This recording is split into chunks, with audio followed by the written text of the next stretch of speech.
Hello friends, എല്ലാവർക്കും നമസ്കാരം. ഇന്ന് ഞാൻ ക്യാരറ്റ് ചേർത്തിട്ടുള്ള നല്ല കുറുകിയ ചാറോട് കൂടിയിട്ടുള്ളൊരു മീൻ കറിയുടെ റെസിപ്പിയാണ് ചെയ്യുന്നത്. നമ്മളിതിൽ തേങ്ങയൊന്നും അരയ്ക്കുന്നില്ല, നല്ല കുറുകിയ ചാറോട് കൂടിയിട്ടുള്ള കറിയാണ്. നല്ല ടേസ്റ്റും ഉണ്ട്. അപ്പോൾ ഇതെങ്ങനെയാണ് തയ്യാറാക്കിയെടുക്കുന്നതെന്ന് നോക്കാം. അപ്പോൾ മീൻ കറി ഉണ്ടാക്കാൻ വേണ്ടി ഞാനിപ്പോൾ ഇവിടെ ഒരു 15 ചെറിയുള്ളി എടുത്ത് വെച്ചിട്ടുണ്ട്. പിന്നെ 1 ടേബിൾ സ്പൂൺ ഇഞ്ചിയും 1 ടേബിൾ സ്പൂൺ വെളുത്തുള്ളിയും, ആവശ്യത്തിന് കറിവേപ്പിലയും, ഒരു തക്കാളിയും കൂടെ എടുത്തിട്ടുണ്ട്. ഇനി നമുക്ക് മെയിനായിട്ട് വേണ്ടത് ക്യാരറ്റാണ്. ഞാനിപ്പോൾ ഇവിടെ 1 ക്യാരറ്റ് സ്ലൈസ് ചെയ്തെടുത്ത് വെച്ചിട്ടുണ്ട്. അപ്പോൾ ക്യാരറ്റിൻ്റെ അളവ് കൂടിപ്പോവണ്ട, ഒരെണ്ണം തന്നെ മതി. നമ്മൾ കൂടുതൽ ക്യാരറ്റ് ചേർത്തിട്ടുണ്ടെങ്കിൽ ആ കറിയിൽ ആ ക്യാരറ്റിൻ്റെ ഒരു പച്ചച്ചുവ മുന്നിട്ട് നിൽക്കും. ഇനി നമുക്കിതിലേക്ക് വേണ്ടത് കുടംപുളിയാണ്. അപ്പം ഞാനൊരു 4 പീസ് കുടംപുളി കുറച്ച് ഉപ്പും വെള്ളം ഒഴിച്ചിട്ട് എടുത്ത് വെച്ചിട്ടുണ്ട്. ഇനി നമുക്ക് കറി ഉണ്ടാക്കാൻ തുടങ്ങാം. അപ്പോൾ ചട്ടിയിലേക്ക് വെളിച്ചെണ്ണ ഒഴിച്ചു കൊടുക്കാം. മീൻകറിയൊക്കെ വെളിച്ചെണ്ണ തന്നെ ചെയ്യണം. ഇനി നമുക്കിതിലേക്ക് ഇഞ്ചിയും വെളുത്തുള്ളിയും ചെറിയുള്ളിയും കൂടെ ചേർത്ത് കൊടുക്കാം. ഇതിനെ നന്നായിട്ടൊന്ന് വഴറ്റി കൊടുക്കാം.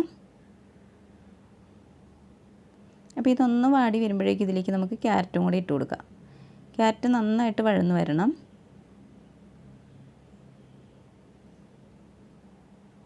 ഇനി നമുക്കിതിലേക്ക് തക്കാളിയും കൂടെ ചേർത്ത് കൊടുക്കാം. എന്നിട്ട് ഇതെല്ലാം കൂടെ നന്നായിട്ടൊന്ന് വഴറ്റിയെടുക്കാം.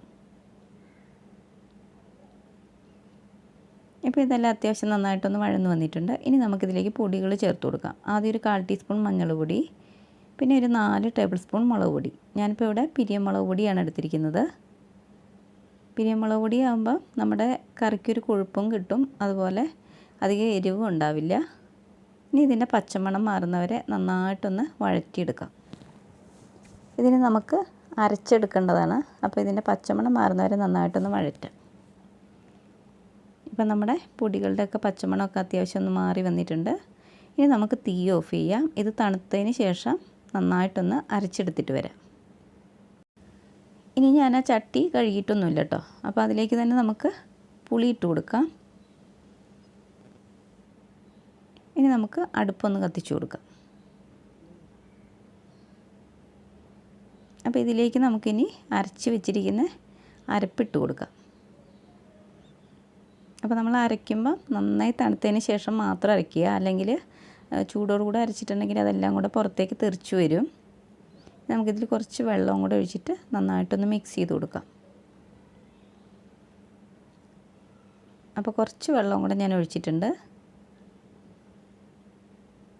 ഇനി നമുക്കിതിലേക്ക് ആവശ്യത്തിന് ഉപ്പിട്ട് കൊടുക്കാം. നമ്മൾ ഉപ്പ് ചേർത്തിട്ടേ ഇല്ല. അപ്പോൾ ആവശ്യത്തിന് ഉപ്പിട്ട് കൊടുത്തിട്ട് നന്നായിട്ടൊന്ന് ഇളക്കി കൊടുക്കാം.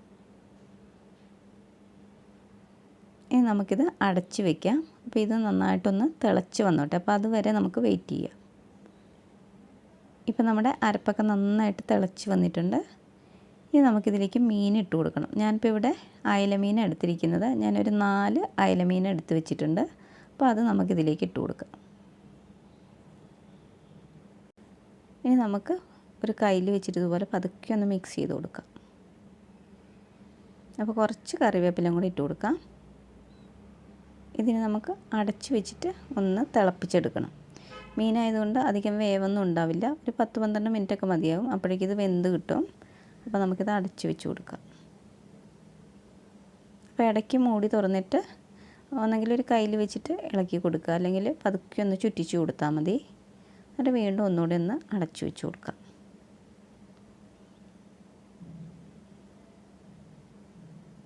ഇപ്പോൾ നമ്മുടെ മീനൊക്കെ കറക്റ്റ് വെന്ത് പാകത്തിനായിട്ടുണ്ട്. ഇനി നമുക്ക് അവസാനം ഇതിലേക്ക് ഒരു 2 നുള്ള് ഉലുവാപ്പൊടിയും കൂടെ ചേർത്ത് കൊടുക്കാം. ഉലുവാപ്പൊടിയുടെ അളവ് കൂടിപ്പോകാൻ പാടില്ല. കൂടിപ്പോയിട്ടുണ്ടെങ്കിൽ ഒരു കയ്പ്പ് ഉണ്ടാവും. ഇതൊന്ന് ചുറ്റിച്ച് കൊടുക്കാം. ഇനി നമുക്കിതിലേക്ക് ഉള്ളി വറവിട്ടെടുക്കണം. അപ്പോൾ ഒരു ചെറിയ പാൻ വെച്ച് കൊടുക്കാം. ഇതിലേക്ക് നമുക്ക് വെളിച്ചെണ്ണ ഒഴിച്ച് കൊടുക്കാം. ഇനി നമുക്കിതിലേക്ക് കടുകിട്ട് കൊടുക്കാം. കടുകൊന്ന് പൊട്ടി വരുമ്പോഴേക്കും കുറച്ച് ഉലുവയും കൂടി ഇട്ട് കൊടുക്കാം. ഇനി നമുക്കിതിലേക്ക് ചെറിയുള്ളി അരിഞ്ഞത് ഇട്ട് കൊടുക്കാം. ഇത് നന്നായിട്ടൊന്ന് മൂപ്പിച്ചെടുക്കാം. ഇനി നമുക്കിതിലേക്ക് ഒരു 2 വറ്റൽമുളകും കുറച്ച് കറിവേപ്പിലും കൂടി ഇട്ട് കൊടുക്കാം. ഇതെല്ലാം കൂടെ നന്നായിട്ടൊന്ന് മൂപ്പിച്ചെടുക്കാം. ഇതിന് നമുക്ക് കറിയിലേക്ക് ഒഴിച്ചു കൊടുക്കാം. ഇപ്പോൾ നമ്മുടെ ക്യാരറ്റ് മീൻ കറി ഇവിടെ റെഡി ആയിട്ടുണ്ട്. അപ്പോൾ നല്ല കുറുകിയ ചാറാണ് ഈ കറിക്ക്. തേങ്ങ അരയ്ക്കേണ്ട ആവശ്യമൊന്നുമില്ല. നല്ല അടിപൊളി ടേസ്റ്റുള്ള കറിയാണ്. ഇത് നമുക്ക് തലേദിവസം വെച്ചിട്ട് പിറ്റേ ദിവസമാണ് കഴിക്കാൻ കൂടുതൽ ടേസ്റ്റ്. അപ്പോൾ നിങ്ങൾക്ക് ഈ വീഡിയോ ഇഷ്ടപ്പെട്ടിട്ടുണ്ടെന്ന് വിചാരിക്കുന്നു. ഇഷ്ടപ്പെട്ടിട്ടുണ്ടെങ്കിൽ പ്ലീസ് എല്ലാവരും ഒന്ന് ലൈക്ക് ചെയ്യണം. അതുപോലെ ആദ്യമായിട്ട് ചാനൽ കാണുന്നവരുണ്ടെങ്കിൽ ഒന്ന് സബ്സ്ക്രൈബും കൂടെ ചെയ്തിട്ട് സപ്പോർട്ട് ചെയ്യണേ.